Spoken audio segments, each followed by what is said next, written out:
Ladies and gentlemen, it's a big, weird, wild world out there, folks, and here we stand. Al pie del cañón, ready for anything. I'm Rob, that's Dan, and you're listening to The ProBoh Show! Good morning, friends. Welcome to another shorter week of the ProBoh Show this week. We'll be finishing on Wednesday until the following Tuesday. I'm taking a little break to go to a festival. How are you doing, Dan? How was the weekend? It was a very normal weekend. Did you relax a lot? Yes. Sleep a lot? Well, yes. Did you sleep better this weekend? Because it was a little cooler, right? Except Not for in my case. No. Yesterday was awful. In your case, it was The same as the same. always Right. as hot. You need a fan in your bedroom, man. I don't like it to sleep with a fan. I know. So you just suffer with the heat. Yes. Well, you know, we have to pick our poison, don't we? And you guys, how are you doing on this fine Monday, 6th of July at 8:31 a.m. Central European Time? Let's see who's joining us live in the audience. We've got Vero here. She says, "Good morning, beautiful bohemians around the universe and beyond. Now that Cabo Verde is out, I'm rooting for Norway." Is Spain still in? Yes, it plays tonight. Ooh.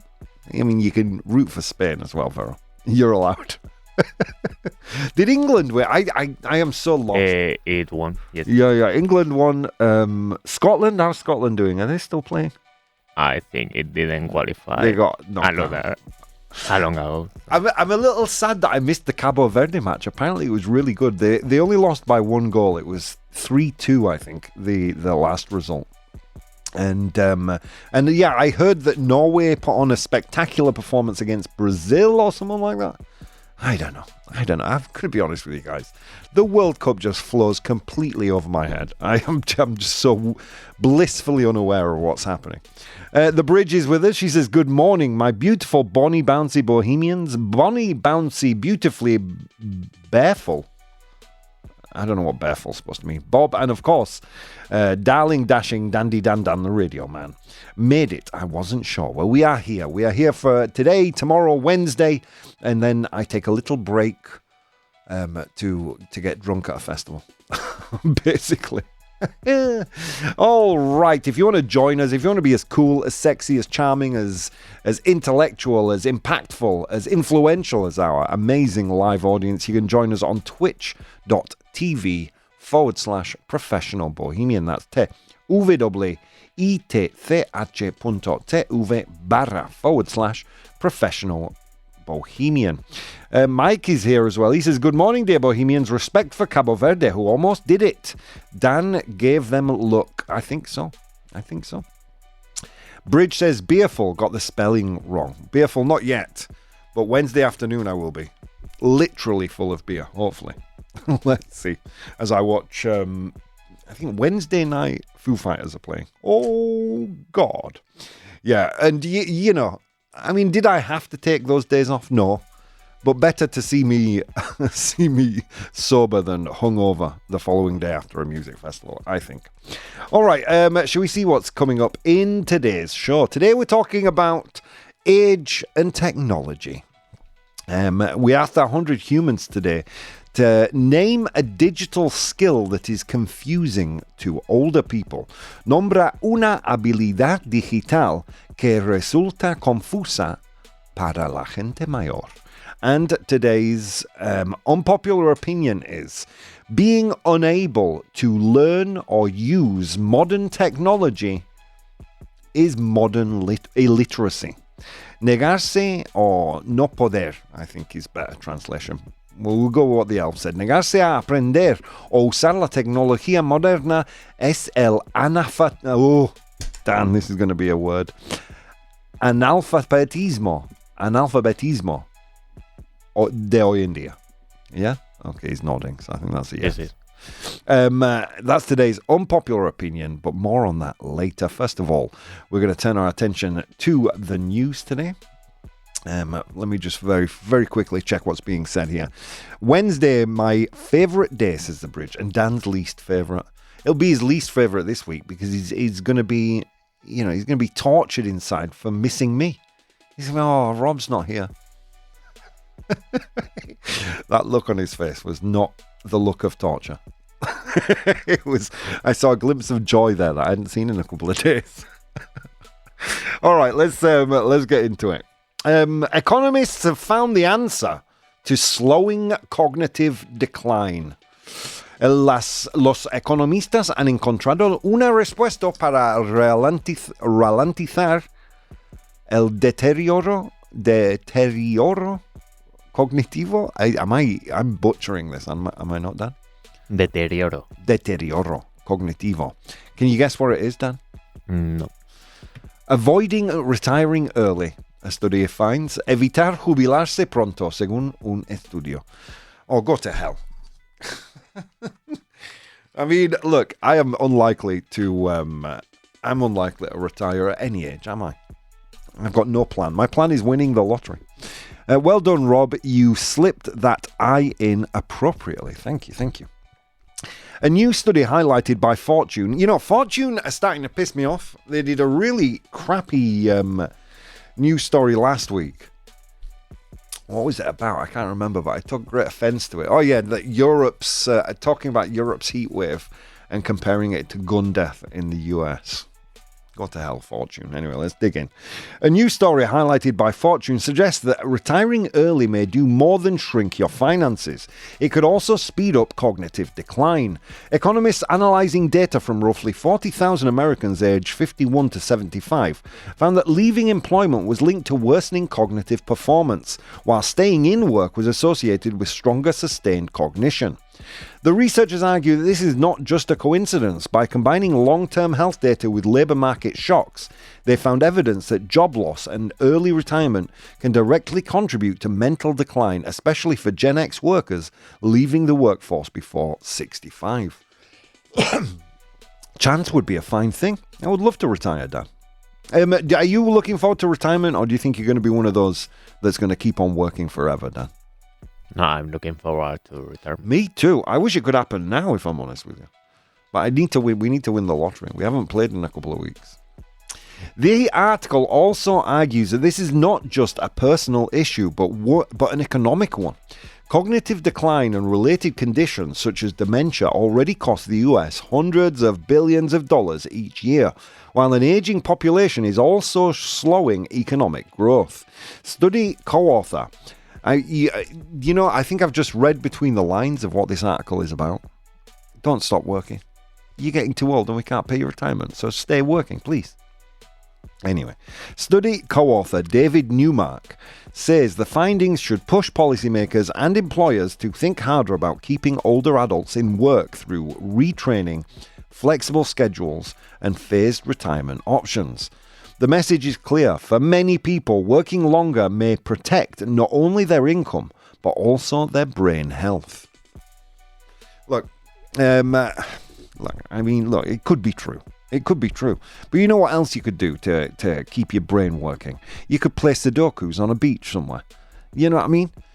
Oh, I'm sick of reading articles and all this big push towards, retiring is a bad thing. Look, don't treat me like I'm a child. I know that economically speaking, an aging population is making it hard to afford retirement. But that is the social contract we've made. We've already broken the social contract we made with younger people. Study and work hard. There's a job waiting for you. You'll be able to afford a family and a house. No, all that was lies, wasn't it? So don't lie to the older people. It may not be possible for us all to retire. We get it. We're not happy about it, but we understand. No need to lie to us. That's just my opinion. And you know what Grandpa Bo would say about that, right? All right, let's continue. There is another article here, this time from Business Insider. Sergey Brin and 11 tech leaders fighting California's billionaire tax. Sergey Brin y otros 11 líderes tecnológicos que luchan contra el impuesto a los millonarios de California. Yeah. Let's dig into this. Let's see if you're even a quarter outraged as much as I Hang on, wait, Bridge here is saying, in order to maintain brain health, just write reams and reams and spend as much time possible annoying people, says the Bridge. It does wonders from experience. All right, here we go. California's proposed billionaire tax has triggered a huge backlash from the biggest names in tech. Voters will decide in November whether to approve a one-time 5% tax on residents and trusts with assets over $1 billion. But opponents are already spending heavily to stop it. According to Business Insider, tech billionaires and business elites have poured more than $120 million into campaigns designed to defeat or complicate the measure, compared with roughly $31 million raised by its main backer, the Healthcare Workers Union. Yeah, how do you feel about this? How do you feel about this? 120 million they've spent, these tech billionaires, to stop this bill going through. It makes you wonder if that's the amount they're willing to spend to stop it, how much they would have to, or they fear paying from the implementation of this tax, right? Oof. Mike here says, it'll be possible for us all to retire, albeit at 90 years old. Yeah, that's a problem. That's the problem.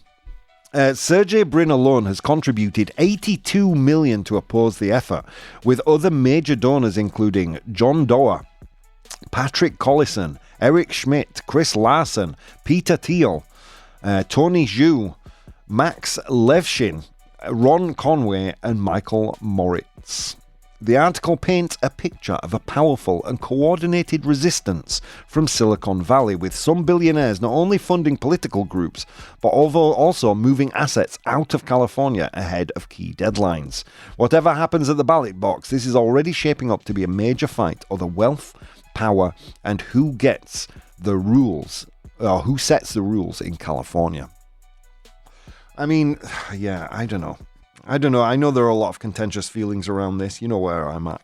Tax the goddamn billionaires. Tax them.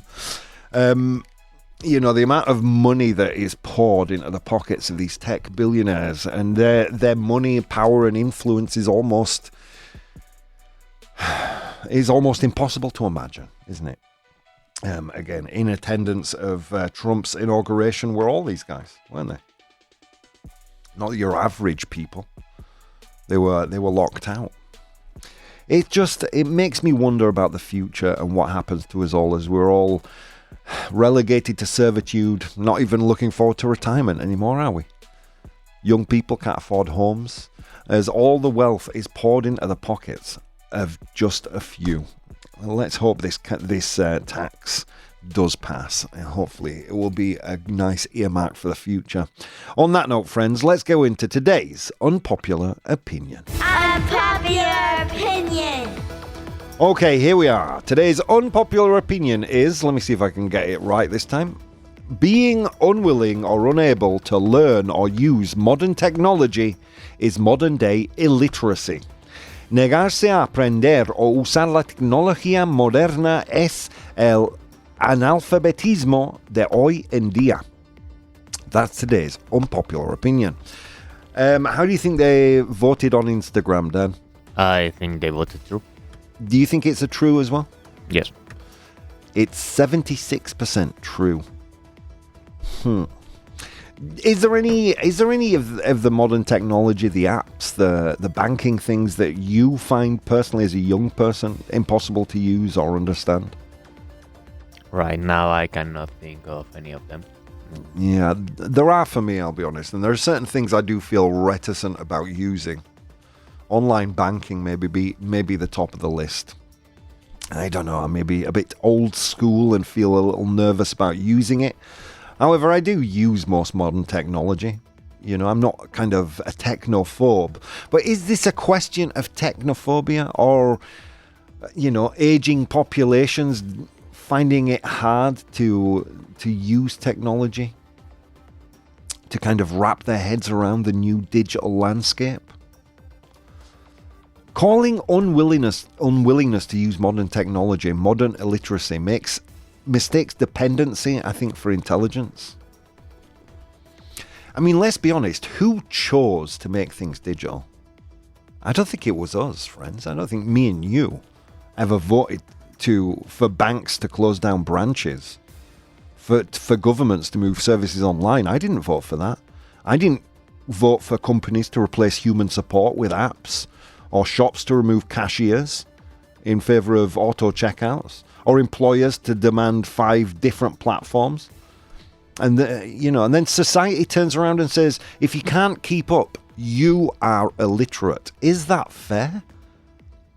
I mean, it's a neat trick, isn't it? First, the institutions make ordinary life harder to navigate without technology, and then they blame individuals for struggling with systems who those institutions created. I don't think the problem is that people are unwilling to learn. The problem is that technology has become a gatekeeping device. It's no longer just a tool, it's a bouncer, gorilla, at the door of banking, healthcare, travel, taxes, education, even social life.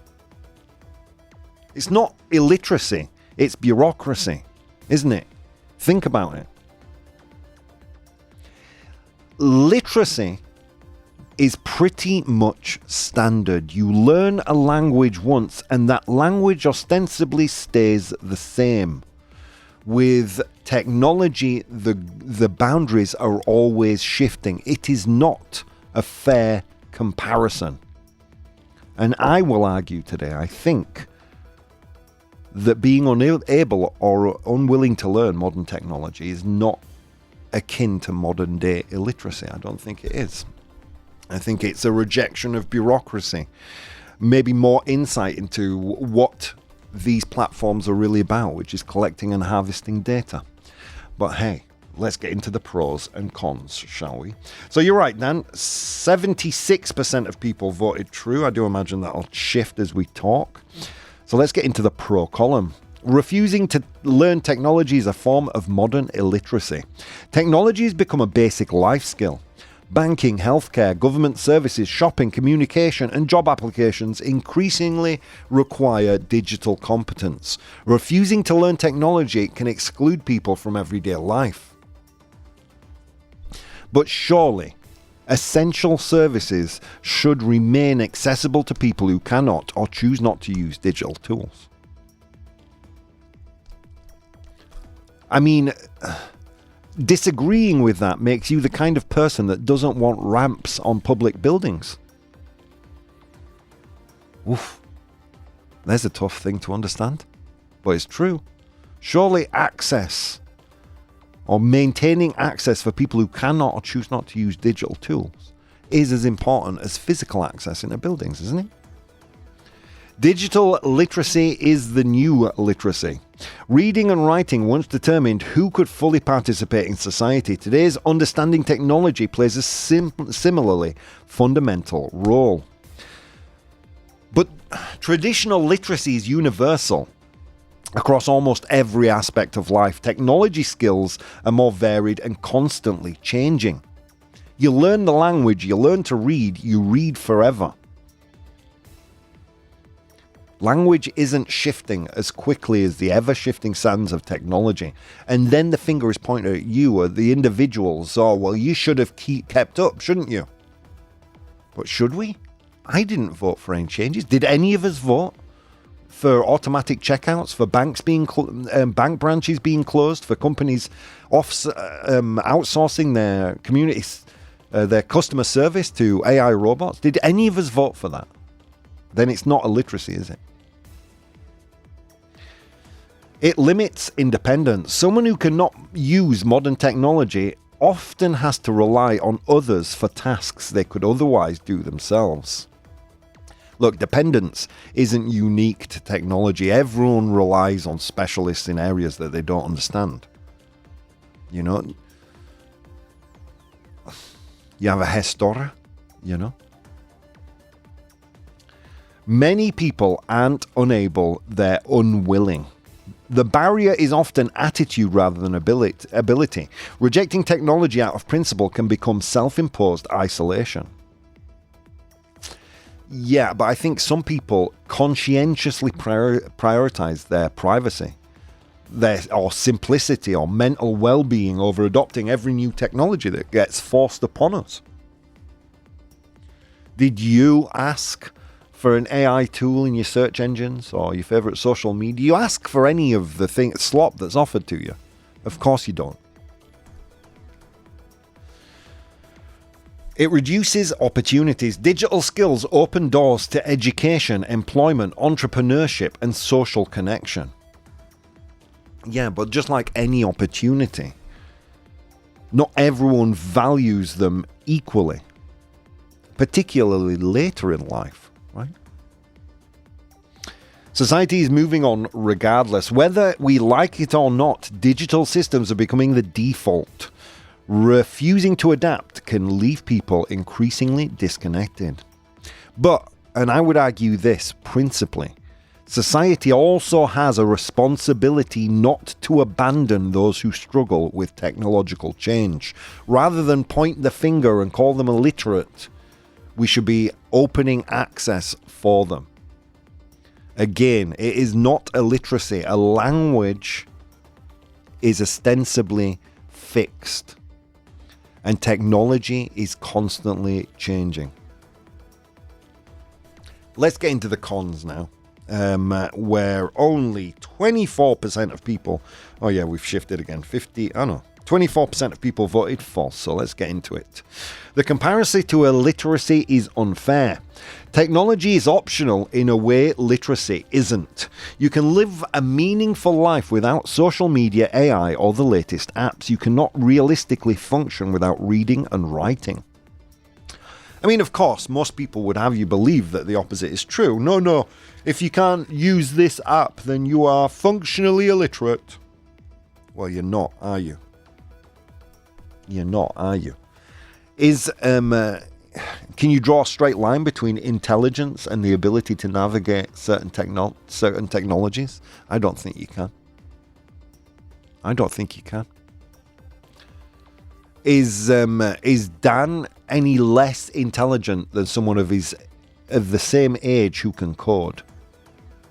Because arguably, if you're a computer programmer, you're the most au fait with technologies you can be. You know, the back end, how things are made, how the sausage is made. I would argue that Dan is equally, if not more intelligent than your average coder. So surely there's something missing there. It's not illiteracy, is it? Choosing not to use technology isn't ignorance. Someone may understand technology perfectly well and simply decide that it doesn't improve their life. Ask yourself this: over the last 5 years, what piece of technology has actually changed your life in any meaningful way? That hasn't added a barrier, that has smoothed the territory. What technology? What did your last mobile phone, or what does your latest mobile phone do that your last couldn't? What technology is actually improving your life nowadays? Or are you, like me, frustrated every time you call a customer service department and you're faced with a chatbot? Or every time you want to speak to someone at a checkout, you're being ushered down the self-checkout queue?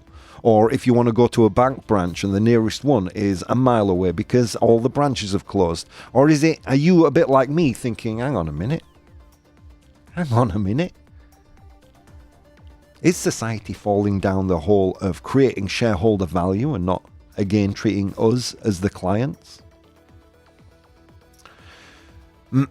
Choosing not to use technology isn't ignorance. Some people may understand technology perfectly well and simply decide that it doesn't improve their life. You know, and I think this came out there was a documentary about social media. The social something. I can't remember what it was. But it was following, I think, the disclosure, the whistleblower that came out, the Meta whistleblower, that revealed to the world that they were actively engaged in trying to make their platform more addictive, right? And pretty much all of these tech executives wouldn't let their children use social media. That's quite revealing, isn't it? Are those kids illiterate because they don't know social media? I think not. Constant change makes the comparison weak. Literacy remains stable throughout life while technology evolves rapidly. Age, disability, cost, education, or poor internet access can make all learning technology difficult. And the final point here in the con column, refusing certain technologies because of privacy, security, or ethical concerns isn't the same as being technologically illiterate.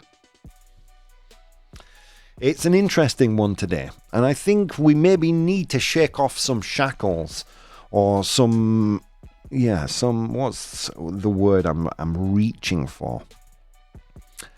Ego, right? Those of us who can use modern technology to some degree and understand that perhaps we're not creating the best world for those who can't. All right, friends, I'm going to post a poll in the chat and you're going to tell me, is it true?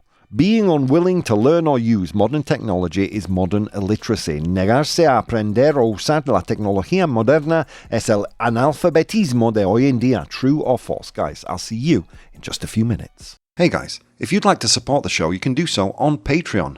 That's patreon.com/professional bohemian. There you'll find VODs of the episodes as they are recorded live, blogs, vlogs, and behind-the-scenes content.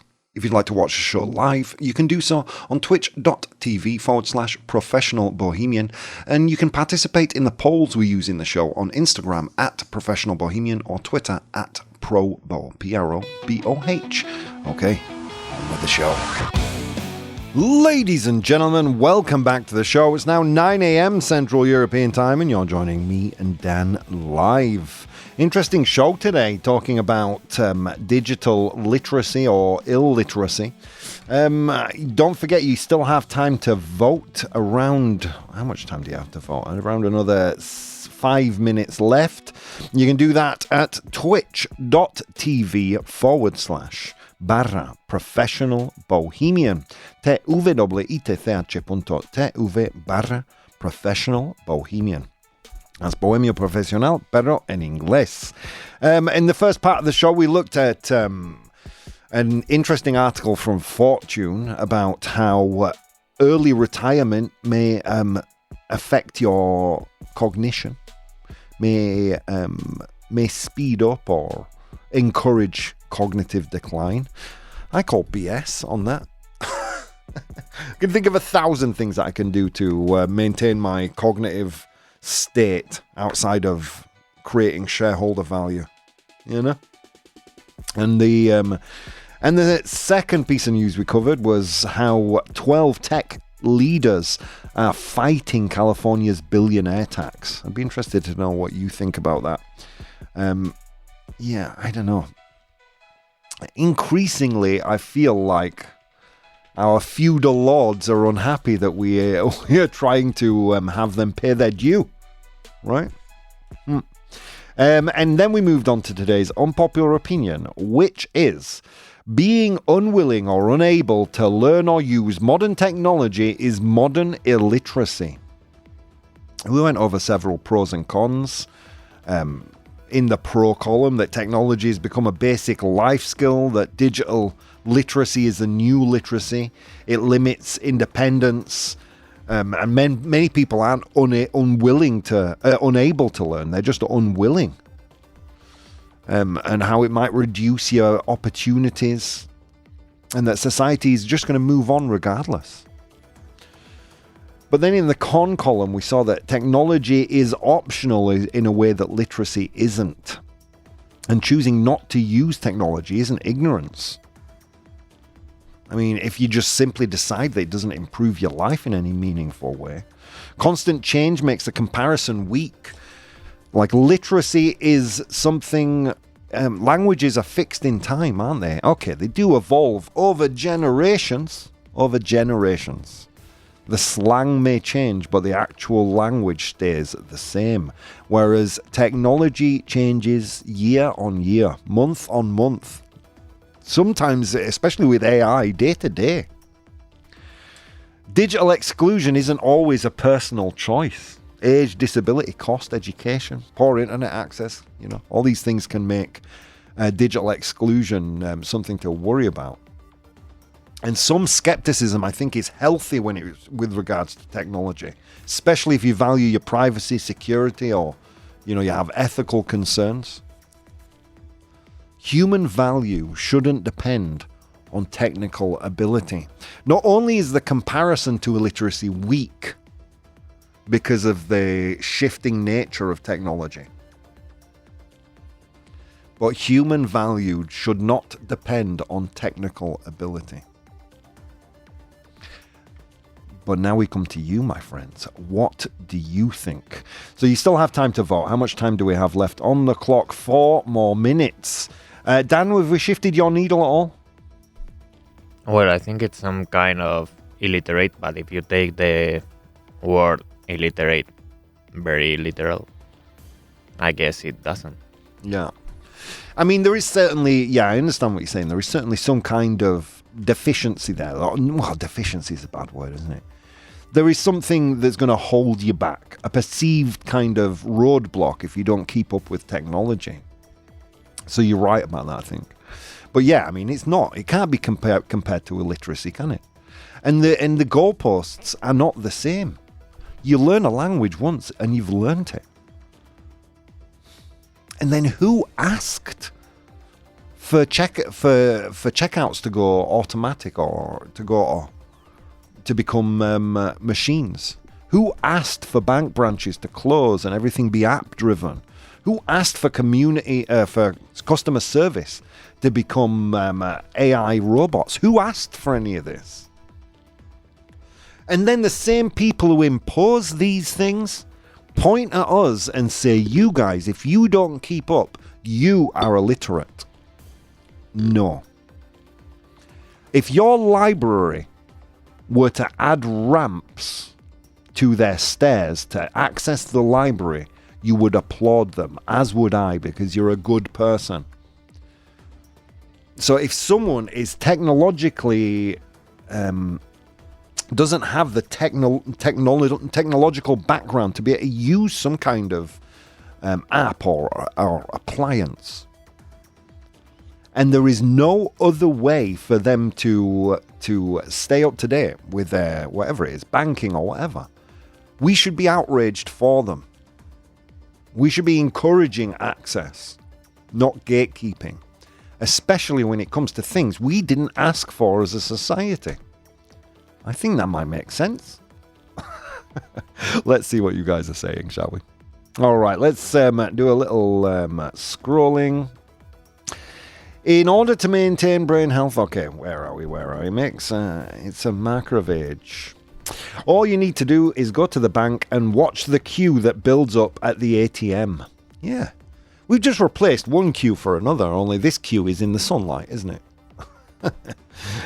Public state websites should be at least user-friendly, says Mike. Otherwise, it's discriminating for a lot of people. True story. True story. It is discrimination. I wouldn't say necessarily discrimination of age. I mean, I know people around my age that struggle with technology, and I'm not old, you know. I mean, I'm old. Don't get me wrong, I'm not a young man, but I'm certainly not, you know, in the twilight of my years. I think the goalposts are almost impossible to reach right now. Vero says, true, in at least the 21st century, being unable to use technology when you're over 60 could be considered a form of illiteracy. The best way to break down that barrier is to make technology more accessible to them. But that's not the game, is it? That's not the game. And then you do ask for help and you get that frustrated sigh. Oh, really? You're just not trying. Oh, go to hell. Go to hell. What happened to the days where I could go in and speak to a bank teller and get the actual information I needed? Or where I could go to a lady at or a gentleman at the checkout and just pay for my groceries and have a little bit of human connection. Bridge says, the problem with digital systems and what they are leading to is total control. Y si no al tiempo. That's from the Bridge. Yeah. A few months ago, I had to call Amazon customer service to try and get a refund for a purchase my mother had made by mistake. Strangely enough, I managed to speak to a person, not a machine, who processed the refund without any problems. The next day, the money was back in my account. That's lovely.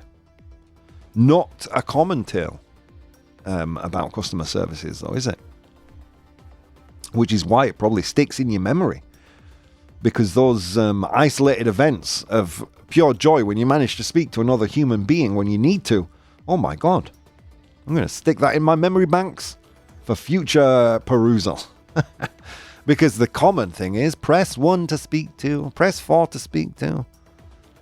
Outline your problem and a tech representative will get in touch. Yeah. The Bridge says, as things are with banks, etc., the fact that you cannot have a real life if you do not understand systems means you are illiterate. The queue that builds up is younger client helping the older ones use the thing. Maybe,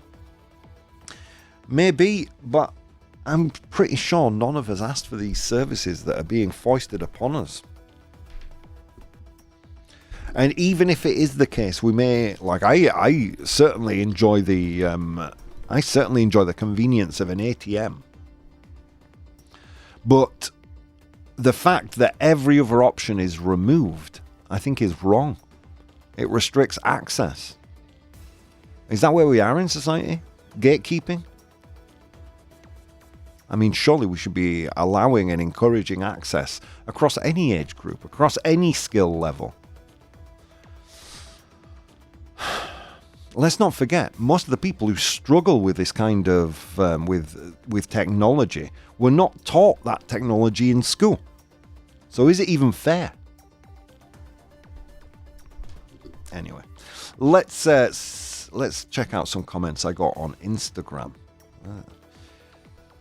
Yeah, I'm actually surprised I'm arguing where I'm arguing today, because I do kind of, to a degree, agree with today's unpopular opinion, but to a large degree do not. Anyway, Victor Anderson says, I agree. If you refuse to learn basic tech now, you're cutting yourself off from everyday life. Yeah, okay, there may be an element of truth there, and that's maybe you've hit the nail on the head, Victor, for where I kind of agree with the comparison. But who decided that this was going to be the flow of water? Right? That everybody needed basic tech skills. Who decided that? Did you? I missed the vote on that. I missed the vote for online banking to become the norm. I missed that vote. Did you get to vote on that? Because I didn't. This is a democracy, isn't it? Or are we only allowed to choose from the shiniest of two turds and let the next billionaire make legislation for us? Melanie Foster, it depends. Not everyone has equal access, time, or support to keep up with every new tool. Yeah, quite right. I mean, who does? I mean, look, I'm unmarried. I have no children. And I still don't have time to keep up with every new technology in the market today. Thanks, Melanie Foster. Samir says, there's a difference between struggling with technology and proudly refusing to learn it. I don't know if this is a consequence of my age, but I'm starting to admire more those people who are outraged from the control and lack of privacy that we routinely subject ourselves to in the name of convenience. Sick of living in a world where it's harder and harder to be able to talk to another human being. And I'm not here just talking about customer services. I'm talking about a supermarket checkout. You know? Like at every possible turn where there could have been a micro interaction with another flesh and blood human being in the name of keeping our profits high and the CEO's wage high and creating shareholder value, then we strip ourselves of the very things that make us human. And every day that passes, Samir, I'm a little more outraged and a little more engaged with those who fight for our privacy and against the lack of control we have over our destinies. Yeah. Elsa Montgomery says, modern literacy isn't just reading and writing anymore. Digital skills are part of functioning in the world. Yeah, I mean, that is a sad truth, isn't it? And that's where the comparison to illiteracy kind of makes the most sense, I think. Because if you were illiterate, your opportunities would be capped. And I think that's where Dan's coming from. The literal understanding of literacy means that it's almost impossible. I would agree, isn't it? Well, look, how can you make the same comparison when you learn a language once and you've learned it forever, but you learn a piece of technology and by the time you finish learning about it, there's something new? You can't make that comparison. But there we are, chasing our own tails as a society to learn the next fad, the next doohickey, the next piece of code in order to keep up with the Joneses and call ourselves modern and up-to-date people. And every day we're getting more isolated. Again, no one would argue about ramps on buildings, so we shouldn't argue that some people just find it impossible to keep up with this stuff. And we should be giving them access, shouldn't we? But there's no legislation to keep local bank branches open. There's no legislation to, tax automated employees like checkout registers. There is. Who's fighting for us here? Who's fighting for us? We, the people. Sorry, I don't mean to make this so dramatic today, but it is an interesting one for me, and it's one that I've put a lot of thought behind today. And and perhaps my outrage because I'm kind of with you here. Before I did a bit of reading and research and put a bit of thought behind this, I was very much a true today. I was like, yeah, you can't use the apps, dude. Pull your finger out, learn.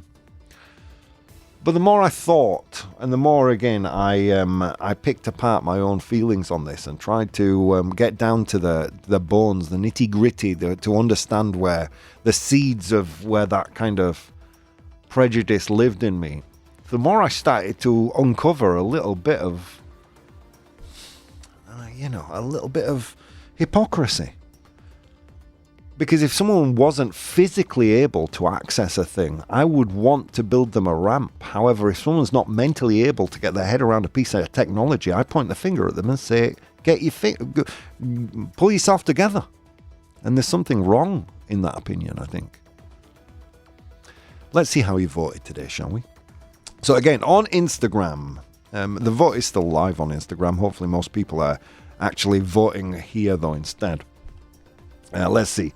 So right here in the audience, on Instagram, 77 said true, 77%, and 23 now saying false.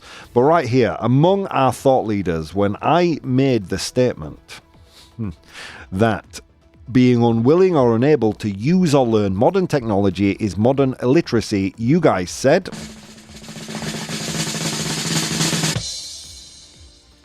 Sorry, I'm just looking for the results.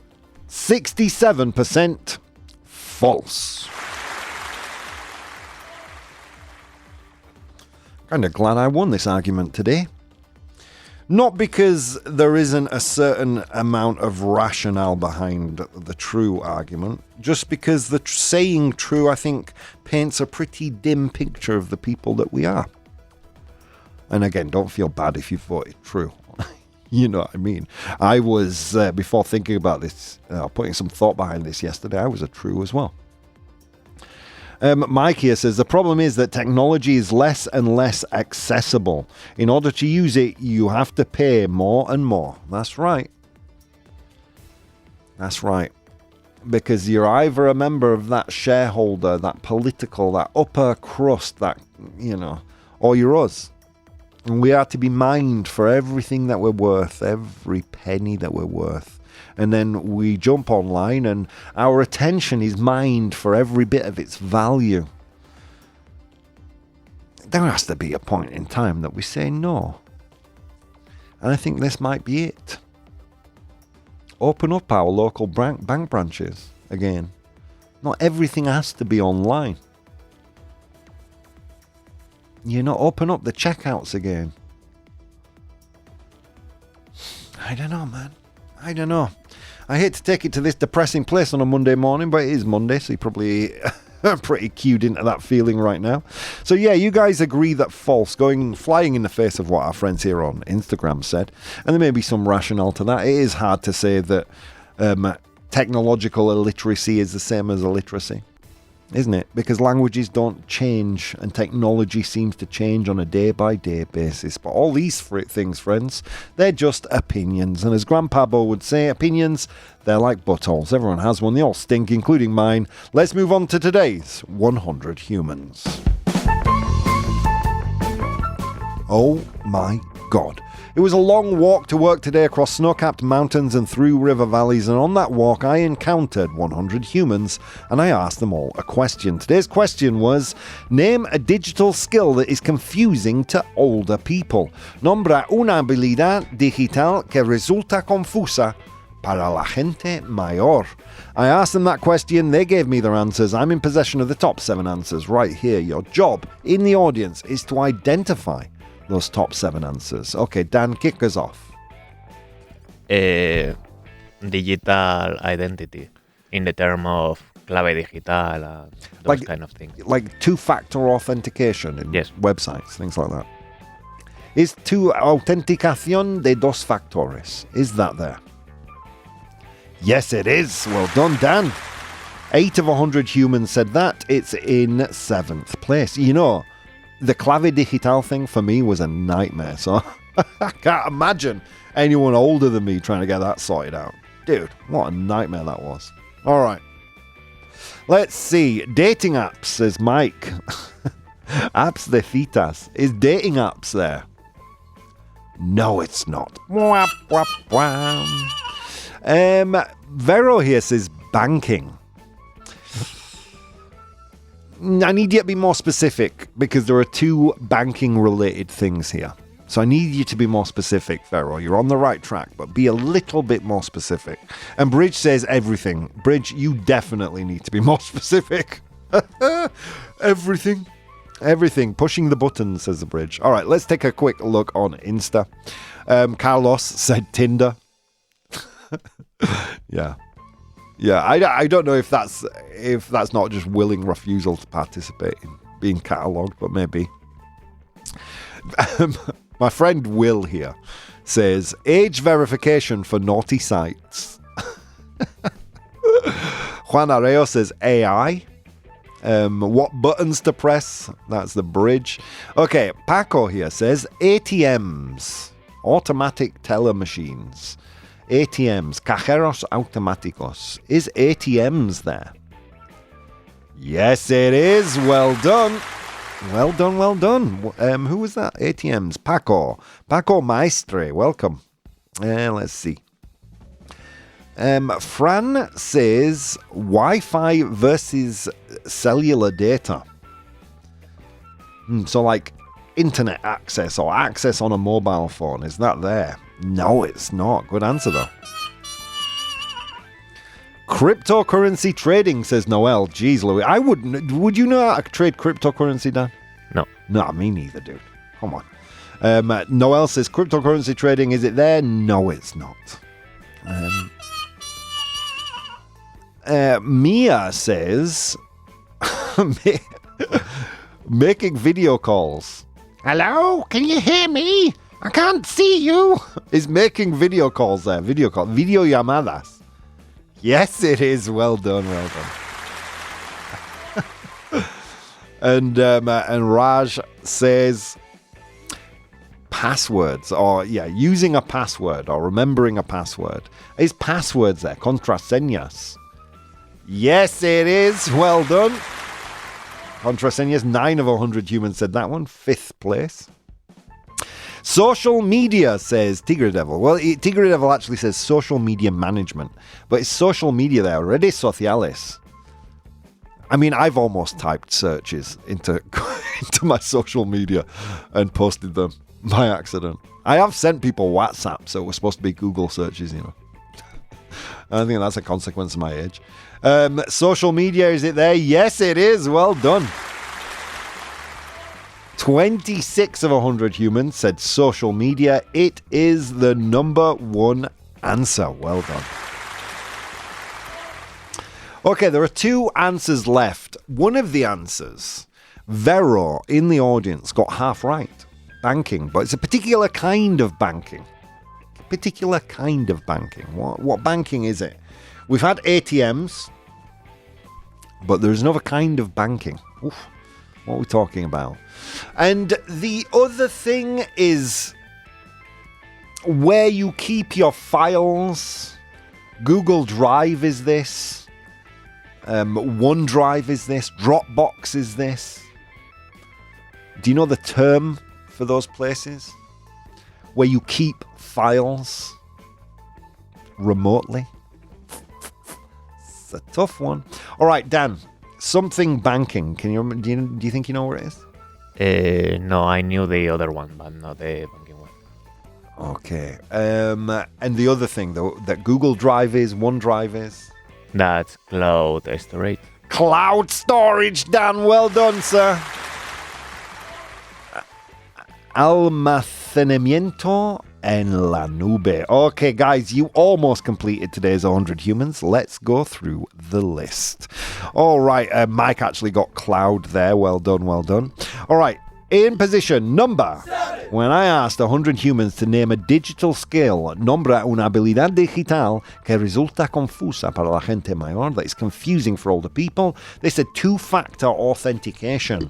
Autenticación de dos factores. In position number 6. Cloud storage. Almacenamiento en la nube. In position number 5. Passwords. Contraseñas. In position number 4. We had video calls. Videollamadas. In position number 3. ATMs, cajeros automáticos, 14 of 100 humans said that. In position number 2. You just missed this one.